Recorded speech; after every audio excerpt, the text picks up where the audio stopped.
Iran के हमलों का असर, सीधी खबर आपके सामने। ईरान के हमलों का असर यह है कि रिपोर्ट आपके स्क्रीन पर है। अमेरिका को इतना नुकसान हुआ है कि अमेरिका जो बता रहा है वो कुछ भी नहीं है।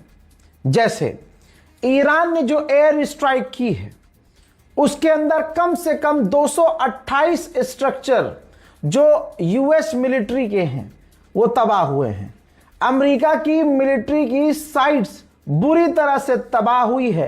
वॉशिंगटन पोस्ट और अमेरिका के दूसरे रिपोर्ट से खुलासा हुआ है कि अमेरिका का जो नुकसान हुआ है वो इतना हुआ है कि वर्ल्ड वॉर 2 के बाद अगर अमेरिका का नुकसान हुआ है और अमेरिका को किसी ने इतना बुरा पीटा है तो वो ईरान है। उधर एक और फ्रांसीसी टैंकर पे हमला हुआ है। हमला किसने किया मुझे बताने की जरूरत नहीं है, लेकिन हमला हुआ है। डोनाल्ड ट्रंप ने कल जो बड़े शेखी में आगे ऐलान किया था कि ऑपरेशन फ्रीडम हम लॉन्च कर रहे हैं, जिसमें हम दूसरे देशों के जहाजों को गाइड करेंगे, रेस्क्यू नहीं करेंगे, उनको गाइड, सिर्फ गाइड करेंगे, उनको गार्ड भी नहीं करेंगे, यानी उसको एस्कॉर्ट नहीं करेंगे, सिर्फ उनको बताएंगे कि इस रास्ते से निकल जाओ। ये ऑपरेशन का सिर्फ ऐलान किया था कि ईरान ने आसपास में जितने भी जहाज खड़े थे सब पर हमले शुरू कर दिए। अमेरिका के वॉरशिप पर भी हमला कर दिया। तमाम चीजों में तनाव बढ़ गया। यूएई पर भी हमला कर दिया ईरान ने। यानी अमेरिका जहां चालाकी खेल रहा था, ईरान ने तुरंत जवाब दिया। उसका रिजल्ट ये रहा कि डोनाल्ड ट्रंप ने ये ट्वीट कर दिया तुरंत। जी हां, तुरंत कहा कि पाकिस्तान के रिक्वेस्ट करने पर जो हमने ऑपरेशन शुरू किया था, ऑपरेशन रेस्क्यू, ऑपरेशन फ्रीडम, वो हमने पाकिस्तान के कहने पर बंद कर दिया। हजरात, पाकिस्तान बहाना है। ईरान ने फिर से बजाना शुरू कर दिया था। ईरान ने बिना कुछ कहे सीधे हमले शुरू कर दिए थे। डोनाल्ड ट्रंप की टट्टी निकल गई और ट्रंप ने ऐलान करके मना कर दिया कि हाँ, पाकिस्तान ने हमसे रिक्वेस्ट की है तो हमने ऑपरेशन अपना बंद कर दिया। आधे दिन भी ऑपरेशन उसका नहीं चला। इधर ट्वीट किया और इधर ऑपरेशन बंद। उधर डोनाल्ड ट्रंप और पाकिस्तान का प्रधानमंत्री शहबाज शरीफ दोनों मिलकर खेल रहे हैं इज्जत बचाने के लिए।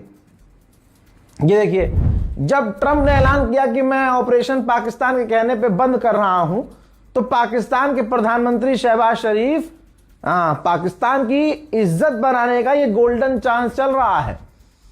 शहबाज शरीफ ने शुक्रिया अदा किया ट्वीट करके कि ये बहुत बढ़िया काम किया, हम बहुत ग्रेटफुल हैं कि डोनाल्ड ट्रंप ने हमारी बात मानी और ऑपरेशन जो ईरान के खिलाफ शुरू किया था बंद कर दिया। और कहा कि इस ट्वीट में उसने बताया शहबाज शरीफ ने कि मैंने रिक्वेस्ट की थी, यानी पाकिस्तान ने, और मोहम्मद बिन सलमान ने भी रिक्वेस्ट की थी सऊदी अरब के। किससे रिक्वेस्ट की थी? ट्रंप से, कि ईरान के खिलाफ जो आपने ऑपरेशन शुरू किया है उसे बंद कर दीजिए।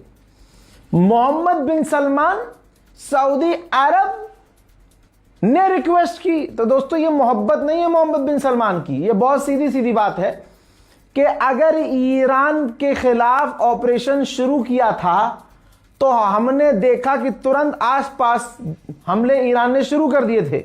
यूएई के पोर्ट पर, यूएई के जहाज पर, फ्रांस के जहाज पर, समुद्र के अंदर कई जगह हमले शुरू कर दिए थे ईरान ने। तो माहौल बन गया था कि ईरान शांत नहीं है, ईरान सीधा, और सीधी बात है, इस जंग में सीधा अरब पर पहला हमला ईरान करता है। तो यही वजह थी कि सऊदी अरब नहीं चाहता होगा कि भैया दोबारा हमारा कोई बेड़ा गर्क हो, नुकसान हो।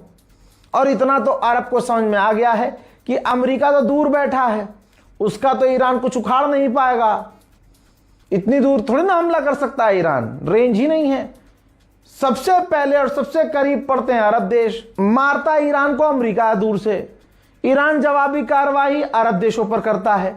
तो अरब देश समझ चुके हैं कि अमेरिका हमें बचा नहीं सकता, दूर से ईरान को छेड़ता है, ईरान हमें मारता है। लिहाजा भाई कोई भी हरकत ऐसी करने ही मत दो जिससे अरब को फिर से ईरान से खतरा हो जाए। ईरान के विदेश मंत्री आप देख सकते हैं चाइना पहुंचे हैं।